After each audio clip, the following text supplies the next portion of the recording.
Harihara Veeramallu cinema నేను కొంత భాగం చిత్రీకరించాను. నాకు పవన్ కళ్యాణ్ గారంటే ప్రేమ, ఇష్టం. ఏఎం రత్నం గారంటే అమితమైన గౌరవం. చిన్నప్పుడే సూర్య మూవీస్లో ఆయన పోస్టర్ చూసి పనిచేయాలనుకున్నాను. ఆయనతో ఇన్స్పైర్ అయిన వాళ్ళం. కొన్ని షెడ్యూలింగ్ కారణాల వల్ల నేను స్టార్ట్ చేసిన తర్వాత కోవిడ్ కావచ్చు, అనేకమైన షెడ్యూలింగ్ కారణాల వల్ల నేను కొంచెం పక్కకు రావాల్సి వచ్చింది. నా ఇష్యూస్, నా పర్సనల్ ఇష్యూస్ వల్ల నేను పక్కకు రావాల్సి వచ్చింది.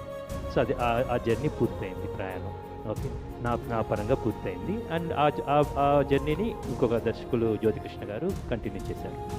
ఇప్పుడు అయిన తర్వాత నేను ఈ సినిమాలో ఉన్నప్పుడు పూర్తిగా ఘాటీలా ఉన్నానన్నమాట. బేసికల్గా ఎంత ఫోకస్డ్గా ఉన్నానంటే అంత ఫోకస్డ్గా ఉన్నాను. ఓకే, నేను గమ్యం నుంచి ఘాటీ దాకా ప్రతి సినిమాని, ప్రతి రోజుని, you believe it or not, మనం చాలాసార్లు మాట్లాడుకున్నాం, ఆ రోజే నేను అంత చాలా ఫోకస్డ్గా ఉంటాను యాక్చువల్గా.